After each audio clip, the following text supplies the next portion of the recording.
Guys, you don't need to choose between price and quality to get an amazing and affordable shave. DollarShaveClub.com's the answer. To prove how amazing their shave really is, right now they're going to give you your first month free to join the club. DollarShaveClub.com delivers amazing razors right to Tim Gettys' door. That's right. GameOverGreggy's own Tim Gettys. For a third of the price of what them greedy razor corporations charge. Join the club like Tim did and stop dealing with drugstore hassles and the battle of the locked up razor fortress ever again. Because that's annoying, Kev. When you go there and you got like a page of the guy and he comes over and he acts like he's doing you a favor. It's like, just let me do this. See why over 3 million members like Tim love Dollar Shave Club. They're so confident in all the quality of all of their products. Now you can get your first month of the club for free. Just pay for shipping. After that, it's a few bucks a month. No long-term commitment, no hidden fees. Go to dollarshaveclub.com/Greggy. That's dollarshaveclub.com/Greggy. And you can have a smooth neck just like Tim Gettys.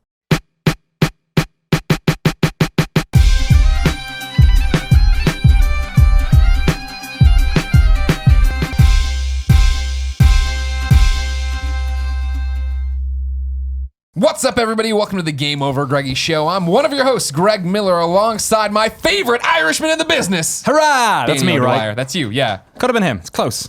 No, it's not. Moriarty? You've got the accent. You're like a little Lucky Charms guy. Top of the morning to you. Yeah, he's doing it. I'll just leave myself out. Hey, Danny. How you doing? Great. Thanks for coming by. Thank you so much for having me again. We figured since we traded Nick to London, Right. we should take someone also from London yourself and bring you here. I hope he's having a great time. It's a great city. Yeah, he's doing a meet and greet right now over there. My Merry old hometown. England. Yeah. Hometown of London. You're bumming around Diagon Alley, having a great time. I did live there for like 4.5 years, so I feel like it's not my part of hometown, you? but yeah, a little bit.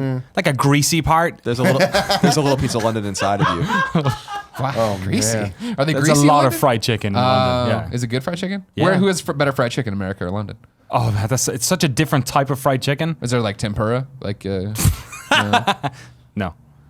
It's like if you want to spend £3 and get some greasy ass fried chicken, then go to London. Okay. And eat it all day and have a terrible diet, but it's fucking delicious. Sure. Also, they have Nando's if you're a little bit cheeky. middle class. Yeah, You know what I Nick mean? just had it for the first time. I'm excited to hear. did he or did he just take a photo outside of That's the pure my one, thing. Tim Gettys? I'm like, I can't trust him. Because he didn't take any photos from the inside, so I assure you he just walked by and took a photo. I was telling Colin this. I love that now that Nick's like on vacation for the first time ever. This is the first time he's actually like, I should probably use social media. Yeah. And it's like, this is Nick proving to the world that he just doesn't want to leave us. He just can't leave it behind. No. He's out there gallivanting across No, the the world. crazy thing is you said that to me yesterday. This was the pre-Nick announcing his own meet and greet Who at has a seen bar. that I coming? woke up and saw it on Instagram. I'm like, what? He made his own image It's for a- it? Yeah, He but didn't it was make fresh. that image. He's bored.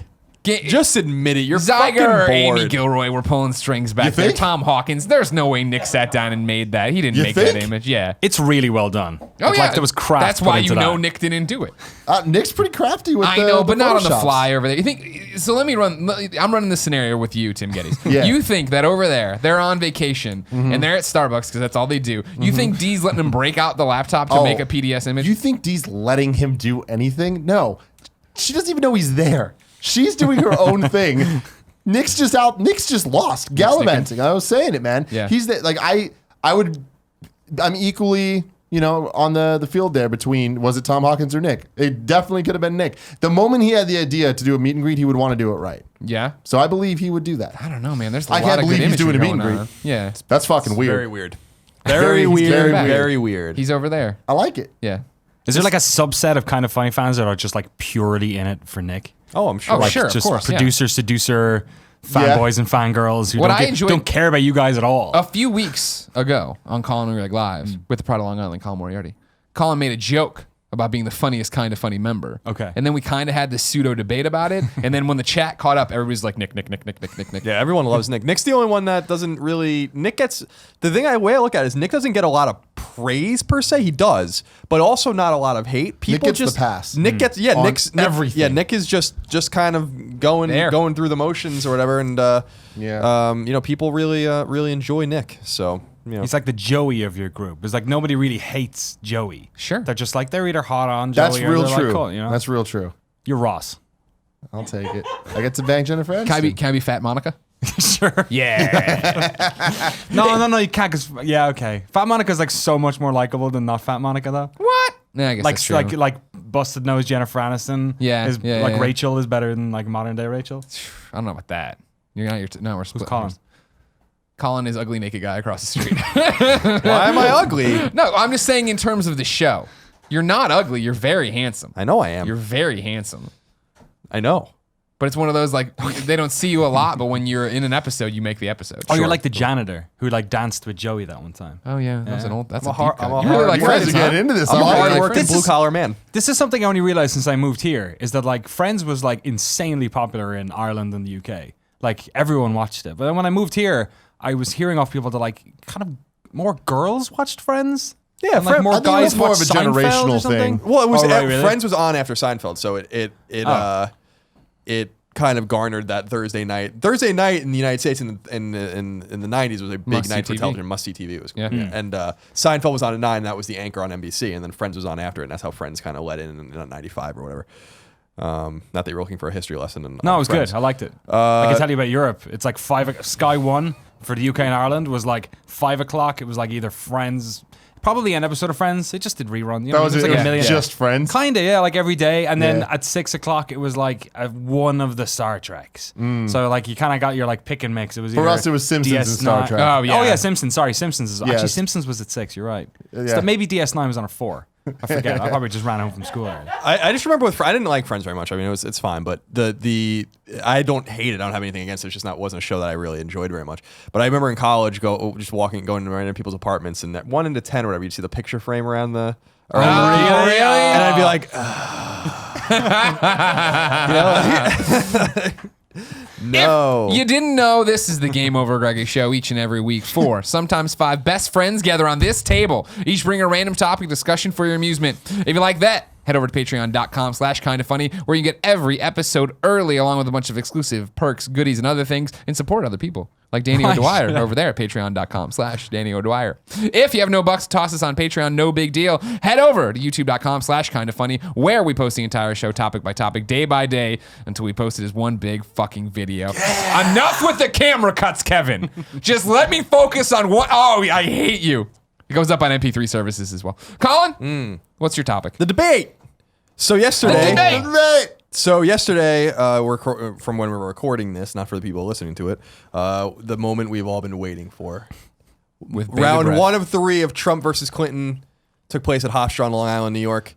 Have some statistics. Most watched most watched debate of all time. 83.7 million people watched it on TV. That doesn't include people who watched it online. So the numbers are probably astronomical. Yeah. Probably the 2, YouTube stream 250. crossed 10 million. Damn. Oh my, really? Yeah, you have to assume around the world. I'm saying, and like I was watching the PBS stream that had like 500,000 people in it.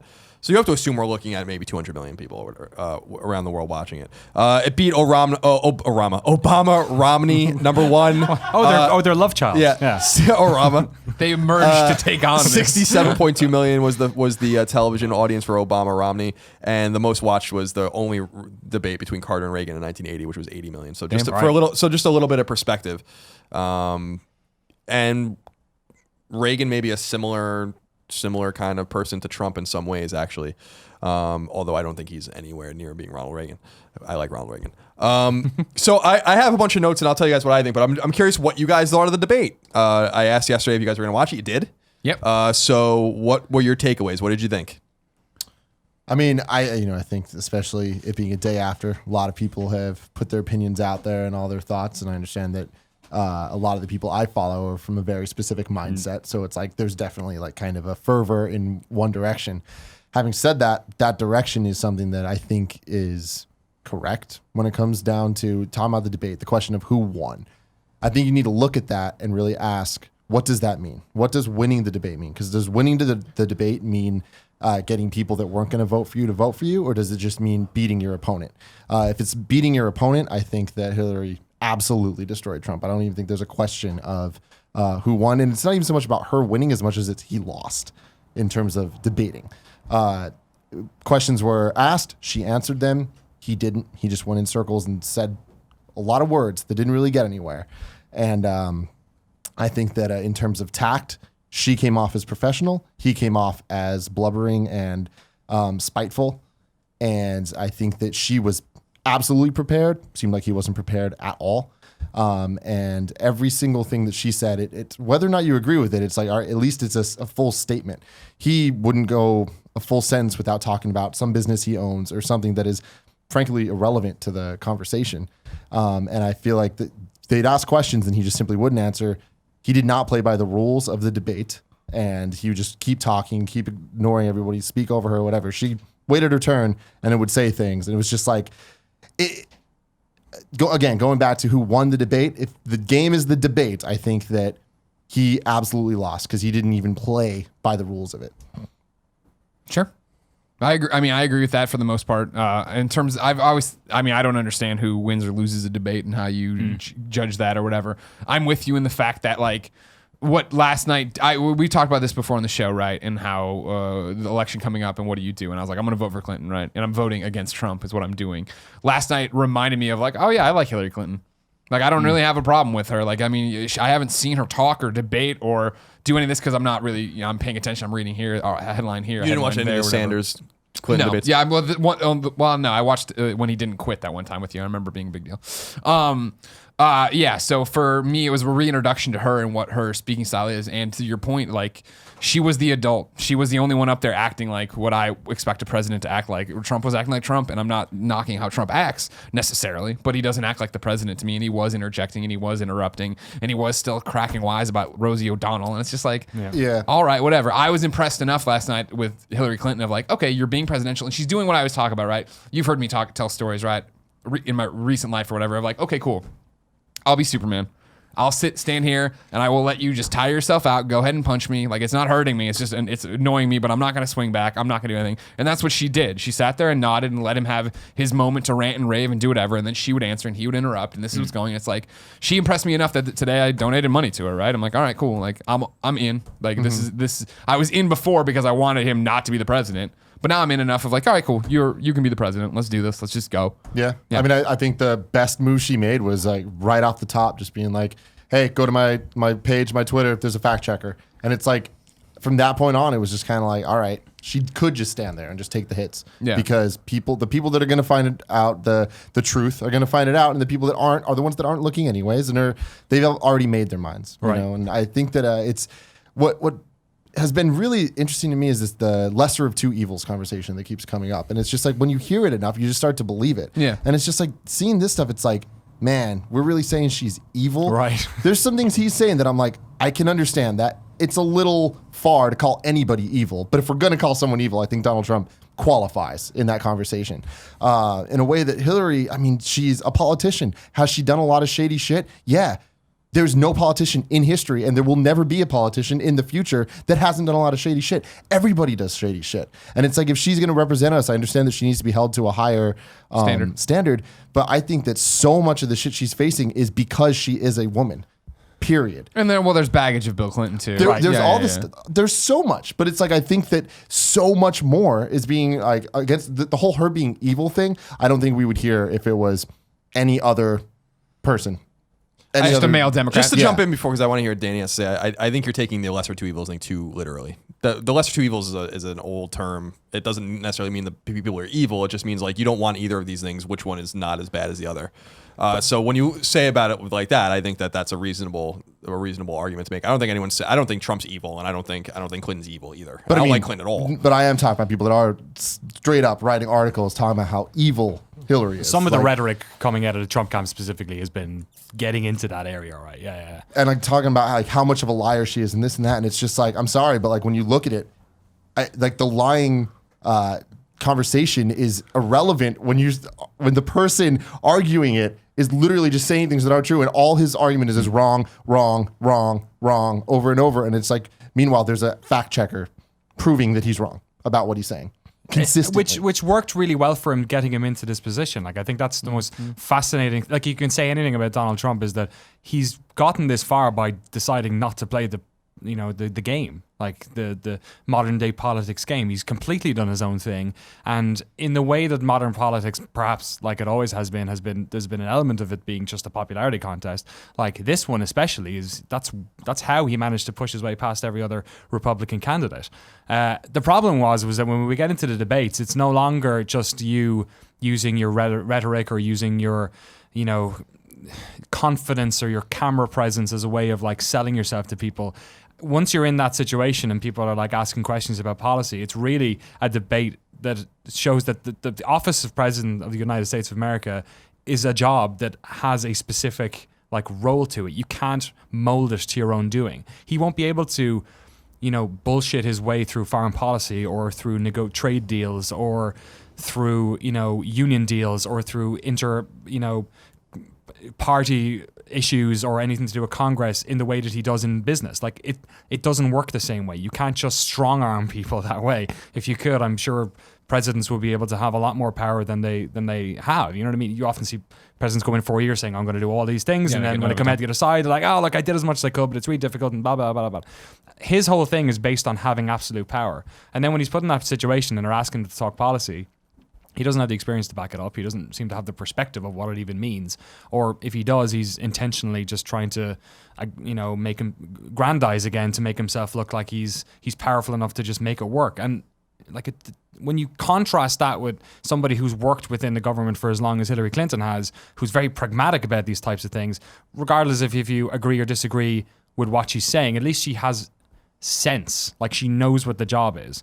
And I mean, my hope is that people on the fence can at least see, okay, one of these candidates is a possible president. The other one is a fucking charlatan. Like it's ridiculous that a country as powerful and progressive and, basically the sort of the front of the Western world's fist is even allowing this idiot to have a platform. Like it's ridiculous. And my hope is that last night showed that at least both these people are interesting and both these people have a lot of backing behind them, but only one of them is a president. The other one's a reality TV star and maybe a businessman. I don't know. Mm-hmm. Seems like he's probably not very good at that either.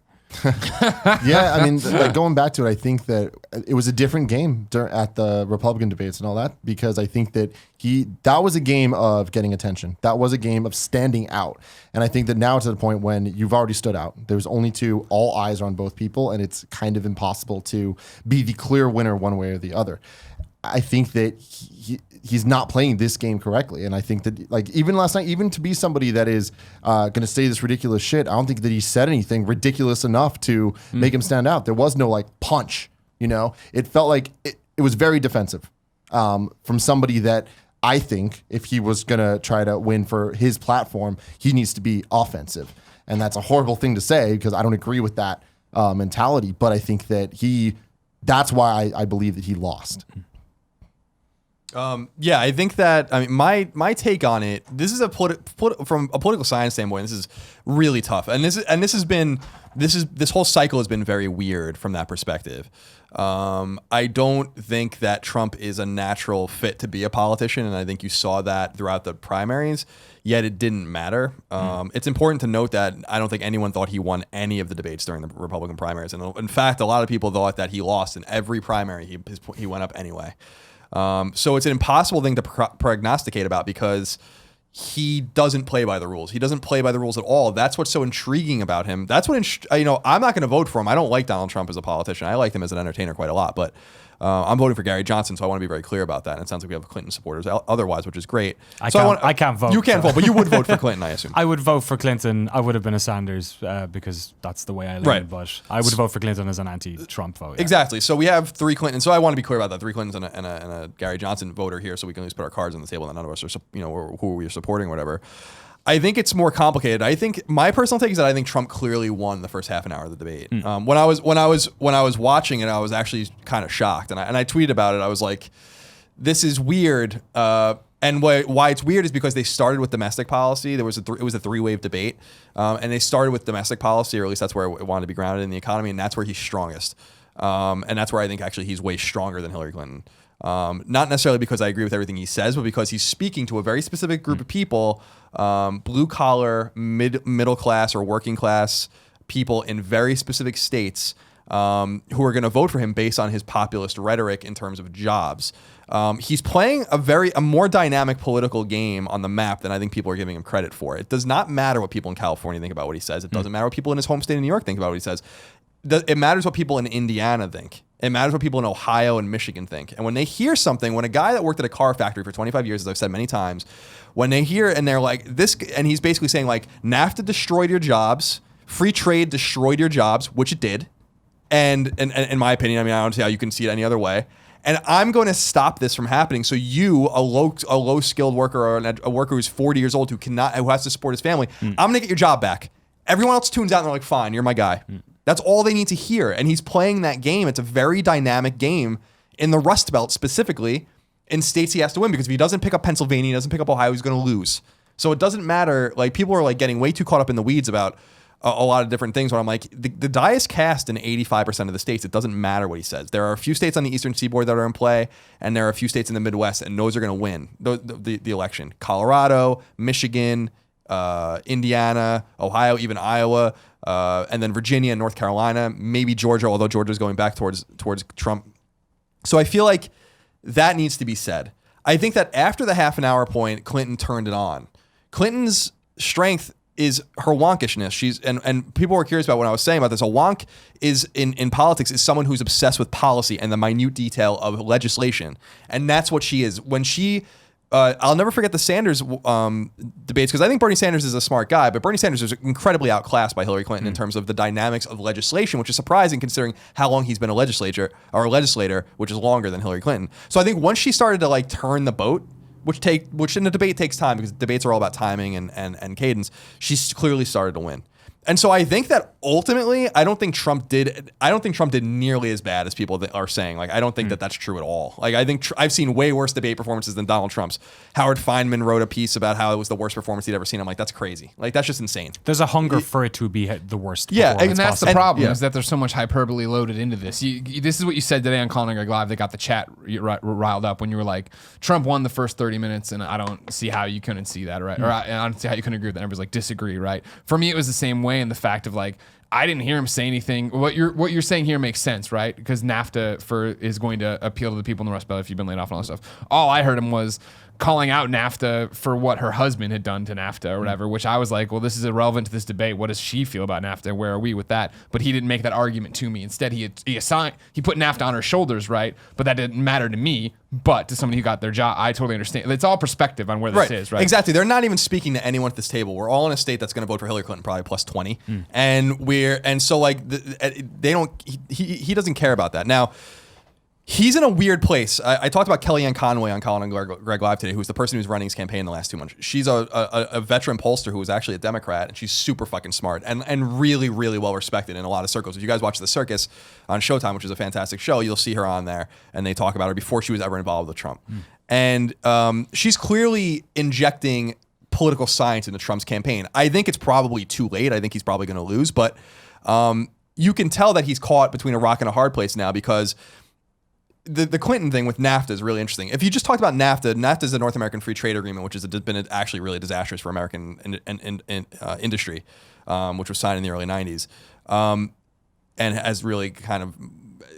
Ross Perot said you'll hear the sucking sound of jobs leaving the United States. This is manufacturers going to where they can get cheaper labor. Yeah, and I don't blame them. If I was a manufacturer, I wouldn't fucking manufacture shit in the United States. I mean, I'm just being honest with you. I'd be like, I'm out. I'll go to Mexico. I'll go to China. And what's different between that and what's happened in like other, non-American Western countries where this, like, same thing happened in Ireland. Like, we had manufacturing base which got sucked out because Eastern European, it was so much more cheper. So, and like obviously China's taking that out of. Well, yeah, but Ireland's a very attractive place right now for businesses because of the low taxation. That has everything to do with it. We have, and people like to dispute this, and I have no idea why, because it's a fact. We have the highest in the first world corporate tax rate in the United States, or in the world. Like, and it's totally unacceptable. No wonder. If I owned, everyone's like Burger King left and went to Canada. I'm like, why wouldn't you infer? Why wouldn't you get out of here? They have a fiduciary obligation to their stockholders. Like, I would be out too. I don't begrudge that. And I own a small business. It's not a talking point for us. We saw how badly we were taxed. We were taxed to oblivion. Right. I was running the numbers last week. California specifically, the corporation tax is pretty. Yeah, it's pretty rough. Tasty, yeah. People blame it on California, but a lot of it is the onerous federal government doing that kind of stuff. Anyway, it doesn't matter.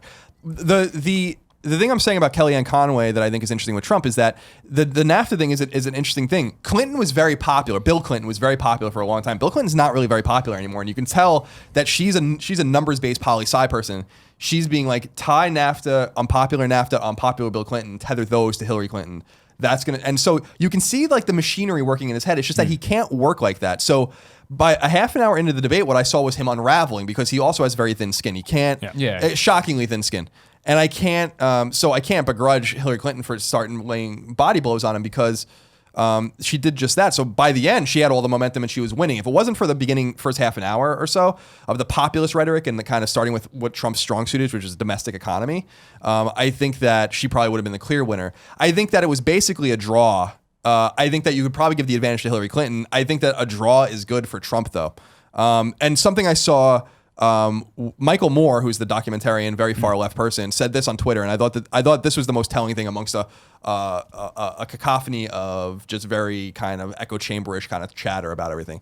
He said, pro-Hillary gloaters doing end zone dance when still on the 50-yard line. You must get in your head Trump is going to win and act accordingly. And then in another one, he said, it's over. Trump, the egoist, the racist, the narcissist, the liar won. We all lost. His numbers will go up. She told the truth. So what?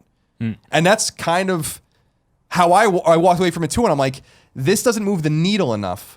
Because, yeah, she told the truth. Yeah, she's a more skilled debater. And, yeah, she's got the truth and kind of logic and reason on her side. But it doesn't matter. Yeah, but to what extent, though? Like, these type of statements, it's like all this is a kind of pointing fingers at people and just being like, you're celebrating too soon. It's like them celebrating. I think even that is still sending a message. Not like those people are not going to go out and vote for Hillary. Well, and I think that them being excited about Hillary winning the debate is showing that they're supporting something that other people should be supporting.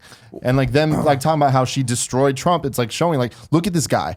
Like he's being destroyed. Like I think that all of that rhetoric does kind of gain momentum towards an actual attainable goal at that point. I don't know that I mean I understand what you're saying. I don't know if I agree because I think what the Clinton campaign I think is afraid of what he's saying is not that she didn't win or not that she won't win. It's to say like it doesn't matter right now. And if you hype yourself into this and then it doesn't like late politicians don't want to be too far in the lead too early because then it creates complacency amongst the electorate and then you do not get people to go out to the polls. So what he's saying is not that the reality that we saw on TV or on our computer screens wasn't the reality that we all saw necessarily. What he's saying is like liberals need to be very careful about how they respond to this because Trump can very easily still win. And I wanted to kind of, I don't mean to monopolize the conversation, but I wanted to just put this out there for you guys because I think it's interesting. We also talk about the Bradley effect, which is Tom Bradley in the LA mayor in 1982, about how Bradley was a black man who was running for mayor. He was well in the lead and he lost. And everyone's like, well, the polls were wrong. And the polls were wrong in that case because people were afraid that they would not vote for a black man. And we've often talked about Tom Bradley and the Bradley effect.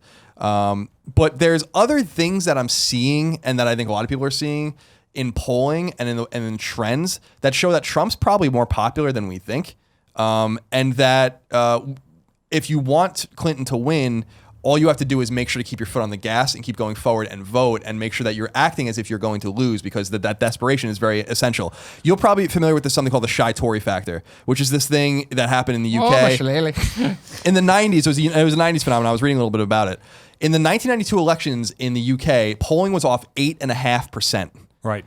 And it was skewed 8.5% towards Labour, which is the Liberal Party, right? As opposed to Tory, which is more conservative. Yeah, Labour more centralist probably now, but you understand what I'm saying. Yeah. A more left-right paradigm. And they were arguing that without a two-party system, it gets a little bit more, the rainbow Exactly. comes in. You have more of a three-party system in the UK now, but they were 8.5 points off. This is 4 times the margin of error. When was this? This was in 1992. So the general elections last year were off 6.5 points. Incredibly off. Again, skewed liberal. Yeah. And then the Brexit off 5 points. Yeah. Skewed liberal. Everyone thought the Brexit was going to be 52-48 or so to stay, and it was the exact inverse. And then in the 2014 midterm elections in the United States, Nate Silver said that polling skewed Democratic 4 points or more, and in some states by 10, 12, or 14 points skewed liberal. And to the point where the guy in Virginia that was running against Mark Warner for the Senate was down 10 points in polling and lost by like a hair. And people were infuriated because they were like, if the polling was accurate, he would have the RNC would have spent money there. Yeah. He would have won. And everyone's like, the polling was so catastrophically skewed liberal that the reality on the ground was different. And this brings me to something called the spiral of silence. And I was reading a little bit about it. And the spiral of silence is when a person feels a certain way but feels like they'll be ostracized. Yep. They won't say anything, and this is an endemic thing with Trump. And they on Wikipedia they narrowed it down to this quote: "The assessment of one's social environment may not always correlate with reality." End quote. And that's my warning signal to everyone out there who thinks this is a done deal. Is there anyone out there that does? Yeah, I think even if they think that Yeah, of it's not course. a done deal, they don't maybe realize just how easily this could swing in the Republicans' Yeah, favor. Man, all- see that scares me. That scares the shit out of me because from everybody I know, it doesn't look like any of the people in the ecosystem that I'm looking at on Twitter and Facebook and all that. Those people are all going to vote. Those people all understand that it's not done. Everybody knows how close this is, and it's just like I mean, the people I see are doing the same thing. I don't understand how anyone could vote for this Right. guy. So just throw that argument out the window. Let's not Yeah, worry that's about what that. I'm Why saying. should you vote for Hillary Clinton? Why should you vote for Donald Trump on the other side? But if you're one of the people throwing this up there, of like, I just can't believe anybody would do this. It can't.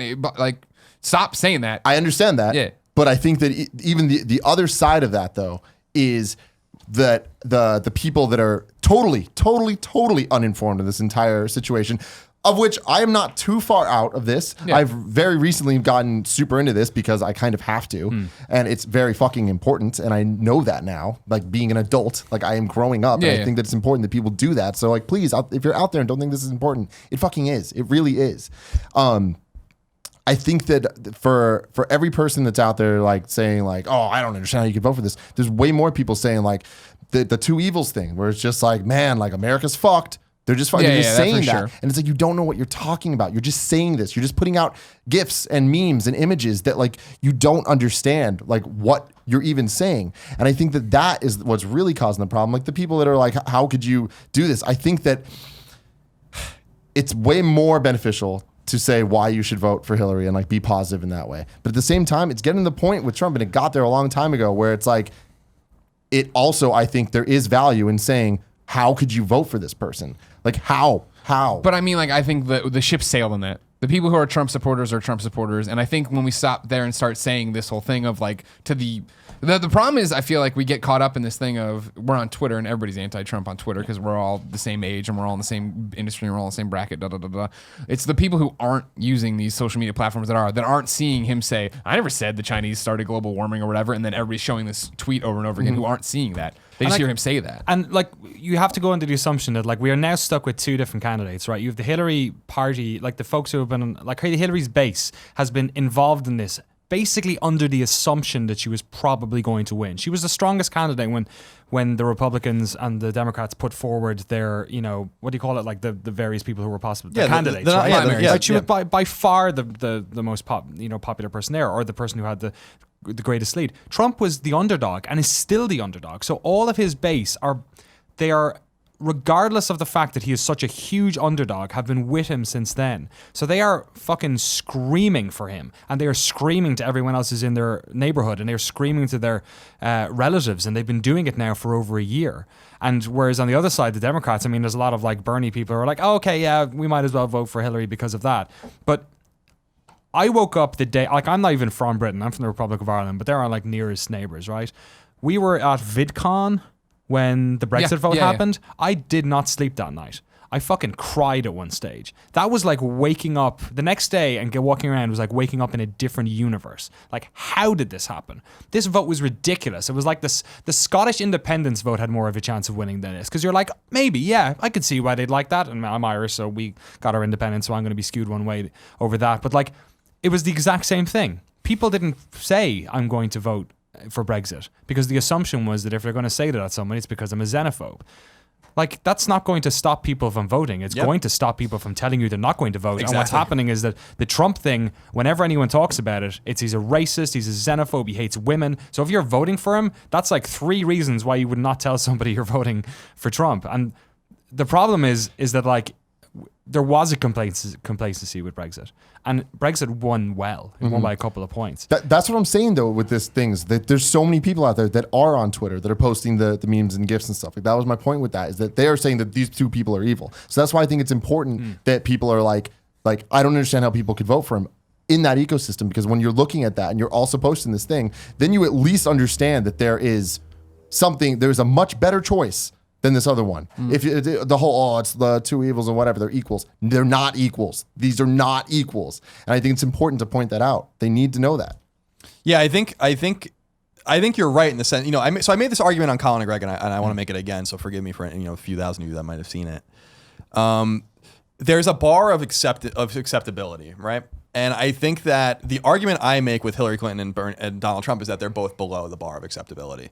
One is further below the bar of acceptability. I think Trump is clearly below in the basement of acceptability, where Clinton's like more on the line, right? But I think she's still unacceptable. I think she's. I don't like Hillary Clinton for a number of reasons. I don't like Trump either as a politician. I don't want either of them. I'm not voting for either of them. The problem is that when you're below the line of acceptability, you basically are the same to me. You're basically like, and I think that's the way to a lot of people, where it's like you guys really That's both ridiculous. You guys, but you have thousands of people above the line, right? And even people that ran. I think Bernie Sanders is frankly completely off base on almost everything he says, but he's above the line, right? Big old Mitt Romney. I think Mitt Romney clearly above the line. I think Barack Obama above the line. I think Jeb Bush above the line. I think, there's a lot of people that Martin O'Malley above the line.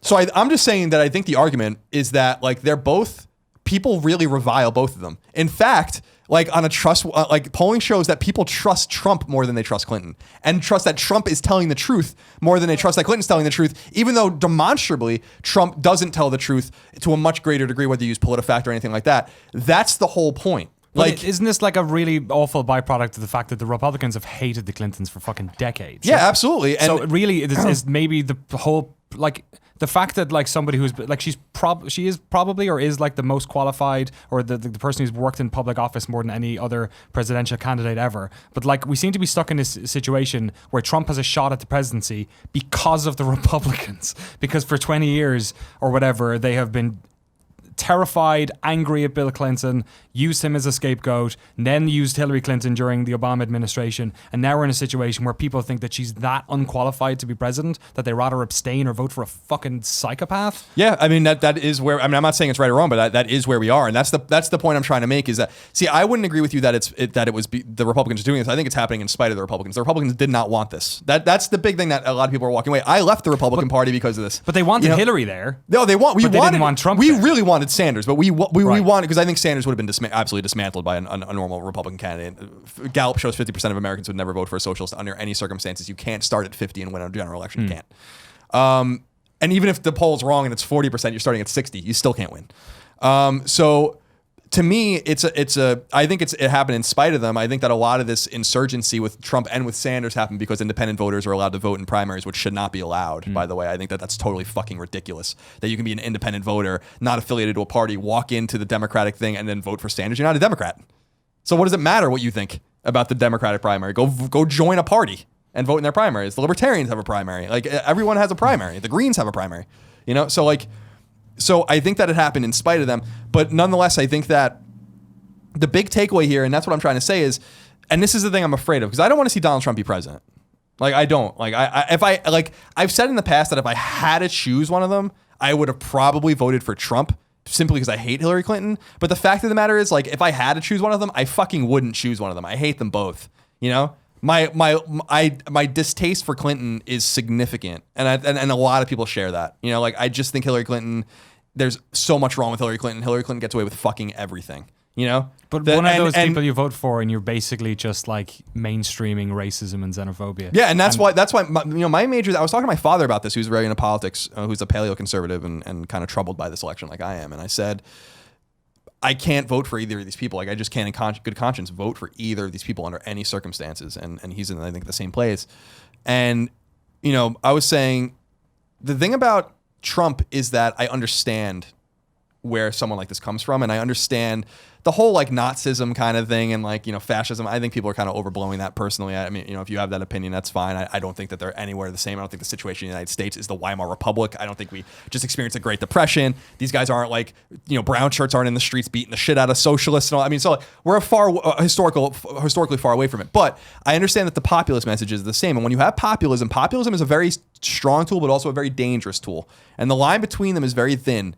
And so he's playing the populist rhetoric up to such a degree that people don't care what he says. Millions and tens of millions of people don't care what he says at all. Not because necessarily they're racist or xenophobic or anything like that, but because they just don't want Hillary Clinton and they don't want another politician. And I understand that. And what I've kept saying before is if you could take 25 things that Trump said and just remove them. So like he never went after the Gold Star family. He never went after John McCain. He never said the shit about Mexicans being rapists and all that kind of stuff. Rosie O'Donnell. Rosie O'Donnell, that one's funny. But that Rosie O'Donnell feud goes back a long ways, and it's like, it's ridiculous. It goes, And now it's at the presidential debate. Exactly. Like if you could remove some of those things, like he would probably be way more appealing to a lot of people, Right. or at least people would be open about Yeah, but supporting you him. could say the same thing about Clinton, Colin. What do you mean? Like, couldn't you remove 25 things that she's done or said, and you'd be happy with her? Or get people stopping complaining. Oh yeah, but about ideologically fucking we're way emails. further apart too. Yeah, no, that's a fair point. That's not what I'm saying at all. What I'm saying is that you have a situation with Trump where there just are a lot of secret Trump supporters, a lot of them, yeah. and and maybe there's good reason for them to be. I mean, I don't know that I would shout from the rooftop if I was a Trump supporter either, considering kind of the hostile nature of it. Yet he's still polling almost within the margin of error, or depending on the polls you're looking at, he's ahead of Clinton. But it's pretty much neck and neck. In other words, you're not going to get a 1964 Goldwater versus Johnson kind of fucking drubbing, nor are you going to get a 1984 style electoral drubbing like when Reagan destroyed Carter and Reagan destroyed Mondale. It's not going to happen. Those days are gone. It's going to be way closer than that. The thing that interests me, and this is not a unique thought, but it's something I ever thought about. We know who all Clinton supporters are. We know they all exist, and we know them. No one's a secret Clinton supporter. Right, like because it's way more, at least for socially, it's way more popular and positive, or at least neutral to be a Clinton supporter. That's mainstream. It should say something, right? Well, yeah, it should say something, but I'm not talking about like my own feelings. What I'm talking about is like from a more political science standpoint. You don't know how many Trump supporters are out there. You know It's who like some Hydra. of them are, and It is. And just like Hydra.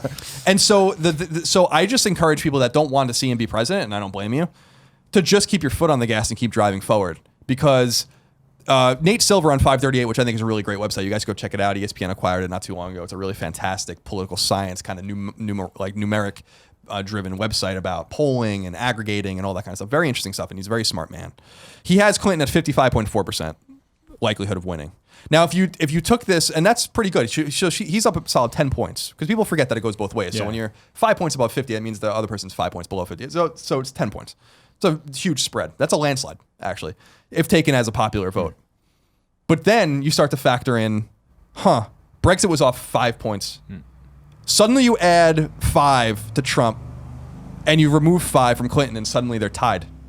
Or you go to the midterms in 2014 and find that there was a 4.0 skew, and suddenly they're only a point apart. Or you go into the 2015 UK vote, and suddenly Trump's ahead. Yeah. And that's all I'm trying to say Yeah. is that there's something about this whole cycle that should have everyone very nervous and on edge. And the only thing you can do about it is to go and vote and cast your ballot. I'm voting my protest vote because both these people suck. And I refuse to vote for them. I will never vote for Trump, and I will never vote for Clinton, not in a million years.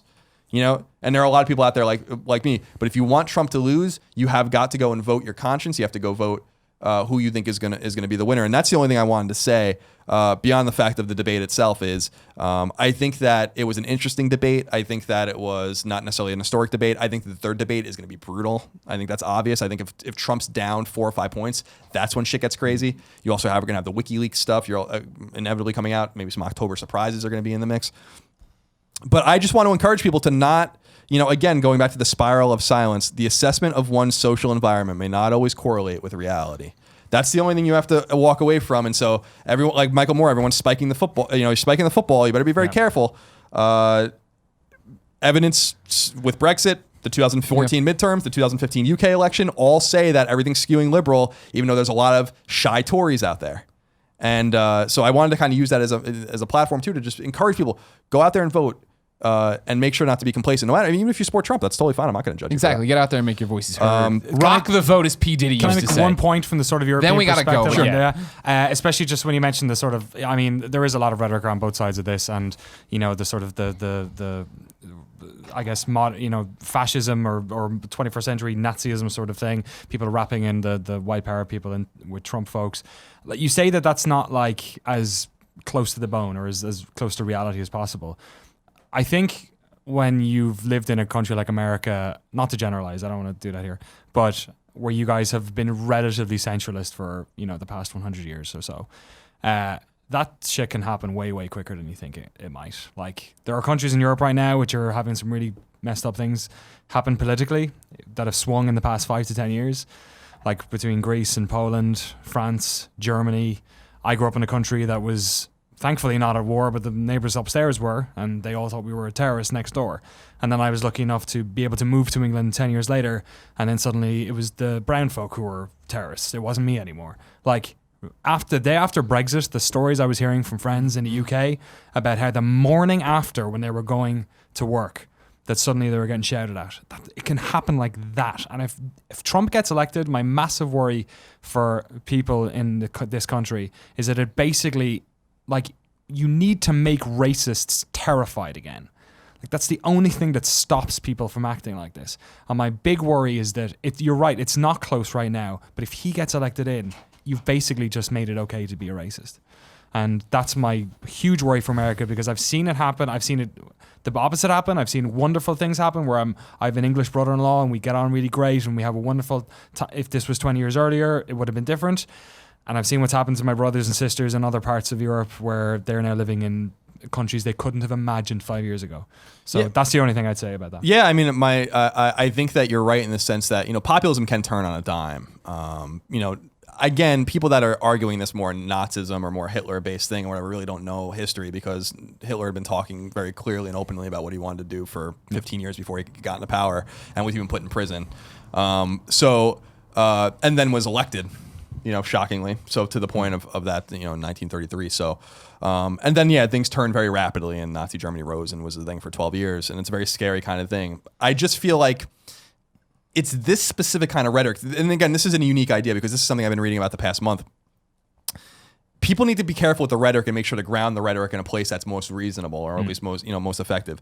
The reason I say that and what I mean by that is there's a lot of arguments being made right now, and I think probably rightfully so, that Democrats worked so hard to make Bush into a cartoon character and McCain into a cartoon character and Romney into a cartoon character. Three men who, frankly, weren't cartoon characters. I mean, maybe Bush. But McCain and Romney were totally normal centrist Republicans. Like, yeah, they had their problems or whatever. And even Bush, I think history is going to look more kindly on than I think people give it credit for now. But with McCain and with Romney, they demonized these men and made them almost subhuman or unhuman or inhuman based on their politics and all these kinds of things. And so everyone's like, but McCain and Romney weren't that bad. And so when they say that stuff about Trump, everyone's like, well, no, you're full of shit because you were full of shit about Romney and you were full of shit about McCain. And that's a dangerous tool, which is why you have to make sure to ground, just from a fundamental point, you have to ground like what you're saying about these people in reality.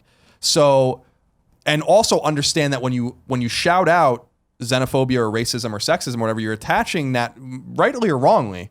And I think clearly Trump has said sexist, racist, and xenophobic things. I think there's no doubt about that. But you tether his supporters to that, and science shows that when you're proven wrong or proven to be bad, you just double down. So, and people have all been there in an argument or been there in some sort of debate. So there has to be a more scientific way to go about this. The one thing I will say, and that's what I'm saying, is like, that's my take on the debate, which really wasn't even the central point of this particular topic. But really, I want to have a more cautionary tale about where the polling is and where polling said we were in other places and how that turned out. And for people to be very, very careful to assume that they are in this vast majority, because you aren't. Like, at the very least, it's something like 55-45 at best. And so when you're shouting down the other side, the people on the fence, they might actually fall on the side of the fence you don't want them to, simply because they don't want to be with you. And so we have to be very careful about that rhetoric. All I know is that I love political science and I love history, and this has been the most dynamic, interesting, strange, I think strange is probably the best word, cycle I've ever seen or ever read about. I can't wait for politics to be boring again. But here's the one takeaway I want you guys to think about. And I was surprised more people weren't talking about this. The last question of the debate was, will you accept the result of the election? And I was like, what? The fuck does that mean? Since Washington turned over to the presidency to John Adams in 1797, we've had a peaceful transfer of power ever since President 1 to President 2, including in 1860 and including in 1864, 1932, 1936, 1940, 1944, all times when you could imagine when shit would have been haywire in the United States, even 1916.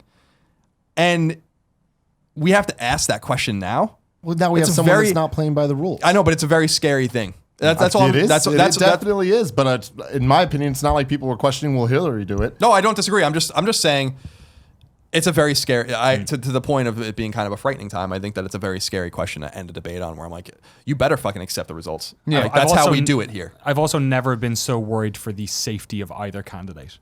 Like, the rhetoric is so insane that I can when one of them gets elected, like it's Even happened to now, American no, presidents more than probably when a lot I of was, other countries. I had it on CNN for the debate, and I was then moving around, getting Portillo ready or whatever. And when they rolled out and they were doing the on the line thing where Trump was like going down, Right. There was one part where I was going off the turn off TV, and it was like Trump, and like and it was just like so shades of like Bobby Kennedy and all these different things where it's like, fuck, that was weird. Like that's a weird, but I could see that happening with as riled up and crazy as everyone is. Yeah. Well, I want, because I'm sure we'll talk about this again, so I want to get it on the record. And Dan, you can play, although I guess you won't be here for the next episode. I'd like to do it maybe after the third debate or right before the election or whatever. What do you guys think what do you think the result will be in November?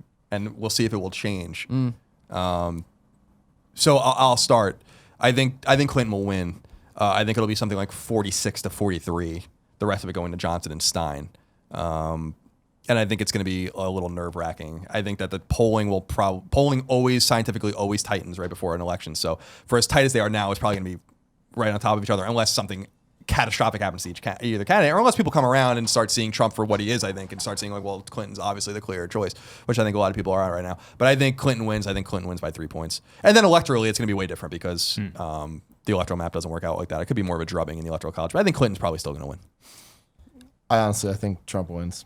It scares me, and like I don't like that. I think that there's a lot that can change, but I think that things need to happen or else Trump wins. If the vote was today, I think Trump would win, and that's horrifying. And I think that is a testament to people that don't want that to happen need to go out and do something and vote and get people that aren't going to vote to vote, because I do think that he has more than a chance at winning. I think that it's essentially a surefire thing. Like if last night's debate can happen, and then there's people that are not seeing her as the clear winner and the person you should vote for, I think that we are fucked and that he will win. So I hope things change. Yeah, I don't know. I don't know what's going to happen. I want to say Clinton, of course, but I feel like that's me in our echo chamber just feeling like, why would anyone vote for him? But I know people who want to vote for Trump, and I can see the reality where he wins. This is nothing like for me at that, what was it, Beyond 200 or whatever, where it was like, whenever I had the pizza bet with Obama and getting elected, like I knew both those elections, it was a slam dunk that Barack Obama was going to walk away. There was no chance that wasn't going to happen. And this one, there's no, I don't know. I can see Trump winning. I hope Hillary does, but I do feel that like it's an uphill battle for Hillary, which sounds so weird and so crazy based on who this guy is and what he says. Because for him, it's a downhill. Like the way I see it is, it's for him, he's just gaining speed. Yeah. The further down he goes, he's just going to launch up. Yeah. And that's really scary. There's like no expectation for him to win as well. I don't know. I like 4-point spread, like 2-3 maybe in favor of Clinton. The thing that sort of when you talk about election day that comes up for me is the day of Brexit, the day that the vote was on. It rained in London, and a lot of people didn't go out and vote. So fucking hail, rain, or sunshine or monsoon, make sure whoever you're voting for, get your voice out there and do it. You know what I mean? Yep. Matters so much. Even if you're not voting for yourself, vote for other people. Like just vote. And Go in there and pretend to be other people and vote for them. Yeah, I mean that doesn't happen. I'll say it, because we do have Republicans or conservatives that listen to the show and Trump supporters that listen to the show. I say if you're gonna vote for Trump, go vote for Trump. Just get out there and vote. It is very important, and don't make up your own mind, but look at the data and look at the evidence around you too, and understand or try to understand what's going on, because I don't think any of us understand what's going on. If you follow me for the last 18 months, I counted Trump out 25 times. Right. Yeah. And that's the major thing we have to walk away from. Trump has vanquished everyone that he's come in contact with. So it's, and some of these were heavy hitters. Some of these were no joke people, including Jeb Bush, who's a very smart man, including Marco Rubio, a very smart man, including Ted Cruz, who I fucking loathe, a very smart man. People that know exactly what they're doing and would have been a better president, even Ted Cruz, than Donald Trump, and he fucking killed them all. As Paris Hilton said, vote or die.